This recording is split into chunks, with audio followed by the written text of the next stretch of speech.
Bonjour les amis, je vous propose ma réflexion et méditation pour le dimanche 26 avril 2026, élaborée spécifiquement à partir des textes liturgiques du jour. Dimanche 26 avril 2026, quatrième dimanche de Pâques, année A. Première lecture. Il se fit baptiser. Ce jour-là, environ 3000 personnes s'ajoutèrent à la communauté. Acte 2, 14 à 36 à 41. Psaume 22, 23, 1, 2 AB, 2 C à 3, 4, 5, 6. Le Seigneur est mon berger, rien ne saurait me manquer. Deuxième lecture. Si vous étiez errants comme des brebis, maintenant vous êtes revenus vers le pasteur et le gardien de vos âmes. 1 Pierre 2, 20b à 25. L'évangile du jour. Je suis le bon pasteur, je connais mes brebis et mes brebis me connaissent. Jean 10, 11 à 18. J'ai intitulé mon partage « Le berger qui donne sa vie et la porte qui ouvre la liberté ». Ce quatrième dimanche de Pâques est le dimanche du bon pasteur. La liturgie nous offre une image qui traverse toute l'écriture. Dieu est notre berger, le Christ est le pasteur qui donne sa vie pour ses brebis. Pour nous qui servons le droit et la justice, cette image est une révolution. Dans nos métiers, nous sommes souvent tentés de compter, de mesurer, de gérer des troupeaux, mais le berger que nous montre Jésus n'est pas un gestionnaire. Il est quelqu'un qui connaît chacune de ses brebis par son nom, qui les appelle, qui se met en danger pour elles. Et il est aussi la porte par laquelle ces brebis entrent et sortent pour trouver la liberté et la vie.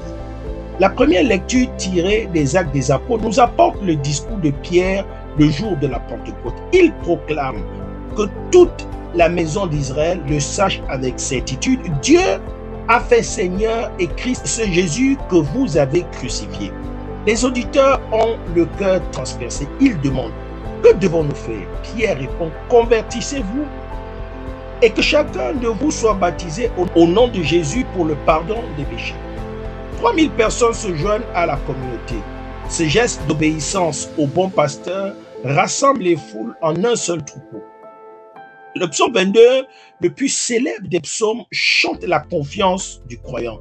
Le Seigneur est mon berger, rien ne saurait me manquer. Il me fait reposer sur des prés d'herbes fraîches. Il me conduit vers les eaux tranquilles.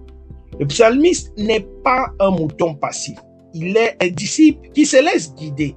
La houlette et le bâton du berger sont des instruments de protection, non de domination. La deuxième lecture de Pierre nous rappelle que le Christ a souffert pour nous, lui qui n'a pas commis de péché. Par ses blessures, nous sommes guéris. Si vous étiez errants comme des brebis, maintenant vous êtes revenus vers le pasteur et le gardien de vos âmes. Le berger n'est pas un patron qui surveille. Il est un gardien qui veille sur la vie intérieure, sur l'âme. L'évangile de Jean nous donne le cœur de la révélation. Jésus dit, moi, je suis le bon pasteur. Le bon pasteur donne sa vie pour ses brebis. Il s'oppose au mercenaire qui n'est pas le berger, qui voit venir le loup et s'enfuit, abandonnant les brebis. Le mercenaire travaille pour l'argent. Il n'a pas de lien d'amour avec ses brebis. Jésus, lui, connaît ses brebis et ses brebis le connaissent. Cette connaissance est réciproque, intime, personnelle. Et il ajoute qu'il a d'autres brebis qui ne sont pas de cet enclos qu'il faut aussi rassembler pour qu'il n'y ait qu'un seul troupeau et un seul pasteur. Enfin, Jésus déclare que le Père l'aime parce qu'il donne sa vie pour la reprendre de nouveau. Personne ne me l'enlève, mais je la donne de moi-même. Le berger n'est pas une victime passive. Il est libre. Il choisit de donner sa vie. Pour nous, professionnels du droit, cette image du berger est un modèle. Dans nos métiers, nous pouvons être tentés de jouer le rôle du mercenaire, travailler par intérêt, fuir devant les difficultés, abandonner la défense d'un dossier trop complexe ou trop exposé. Le Christ nous appelle à être des pasteurs, c'est-à-dire des personnes qui connaissent ceux qu'ils servent, qui les aiment personnellement, qui sont prêts à se dépenser à prendre des risques, à donner leur temps, de leur énergie, parfois de leur sécurité.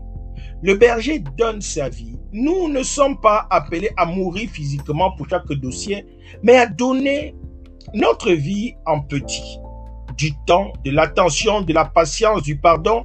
La justice ne se rend pas par procuration. Elle se rend par la rencontre, par la connaissance personnelle des justiciables, par leur histoire, leur fragilité. Jésus est aussi la porte. La porte permet d'entrer et de sortir. Le droit ne doit pas être une prison. Il doit être une porte qui ouvre la liberté. Notre métier peut enfermer les gens dans des procédures interminables, dans des décisions sans appel, mais nous pouvons être des portes qui permettent aux justiciables de sortir de leur impasse, de trouver la sécurité et la liberté. Le psaume 22 se termine sur une note d'éternité. Et j'habiterai la maison du Seigneur pour la durée de mes jours. Le bon pasteur conduit ses brebis vers la maison du Père. Dans notre travail, nous ne pouvons pas offrir le ciel, mais nous pouvons offrir un avant-goût, la paix d'une justice rendue, la joie d'une réconciliation, la dignité retrouvée. Puissions-nous, en ce dimanche du bon pasteur, laisser le Christ être notre berger, nous guider et nous protéger. Puissions-nous, à notre tour, être des pasteurs pour ceux qui nous sont confiés, en les connaissant personnellement, en donnant notre vie pour eux, et puissions-nous être des portes qui ouvrent la liberté, non des murs qui emprisonnent. C'est mon souhait, ma prière pour vous tous et pour moi-même. Merci d'avoir écouté. Bon dimanche de Pâques à tous et à toutes. Je suis la terre du Christ. Soyez des terres fécondes du Christ dans vos différents milieux de vie professionnels, les hommes de loi et assimilés en particulier. Que Dieu nous bénisse. Alléluia.